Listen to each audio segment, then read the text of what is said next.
School ব্যাগটা আন্টির হাতে ধরিয়েই ছুটে সিঁড়ি ভাঙে ছোটন। জানে ঠাম্মি এই সময় ছাতে চুল শুকায় আর ফুল গাছে জল দেয়। ঠাম্মিকে পেয়েই হাতের মুঠো উঁচু করে বলে, উই ওয়ান্ট জাস্টিস। আকস্মিক আওয়াজে ঠাম্মি চমকে ওঠেন, বলেন, কার জন্য জাস্টিস দাদু ভাই? জাস্টিস ফর তিলোত্তমা। কোথায় শুনলে এসব? আমাদের স্কুল বাসটা প্রসেশনে আটকে ছিল, সবাই শাউট করছিল। তিলোত্তমা কে গো ঠাম্মি? ঠাম্মি নতুন ফুলের গাছটায় জল দিচ্ছিলেন। অপ্রস্তুত হলেও উত্তর দেন, তিলোত্তমা একটা সুন্দর ফুলের নাম দাদু ভাই। ঠাম্মি, এই রেড কালারের ফুলটার নাম কি গো? তিলোত্তমা। কি একটা বিদেশি নাম, মনে পড়ছে না ঠাম্মির। মৃদু হেসে বললেন, ধরো তাই। ছোটন হাততালি দিয়ে বলে, গ্রেট, তিলোত্তমা ফ্লাওয়ার। আমি কি একটা তুলতে পারি?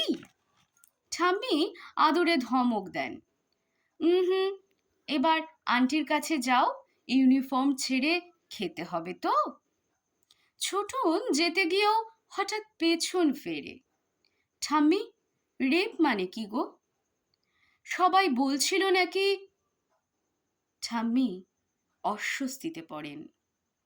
যদিও নিরীহ কৌতূহলী জিজ্ঞাসায় ভাবলেন এড়িয়ে যাবেন, বলবেন, তুমি বড় হলে।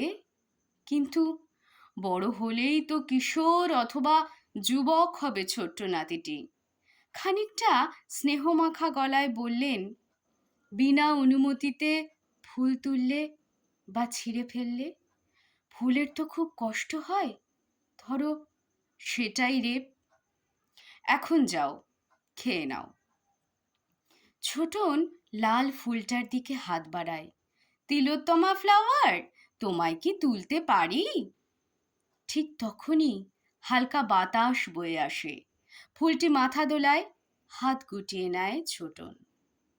ঠাম্মি, তিলোত্তমা পারমিশন দিচ্ছে না, আমি বরং নিচে যাই। We want justice, we want justice.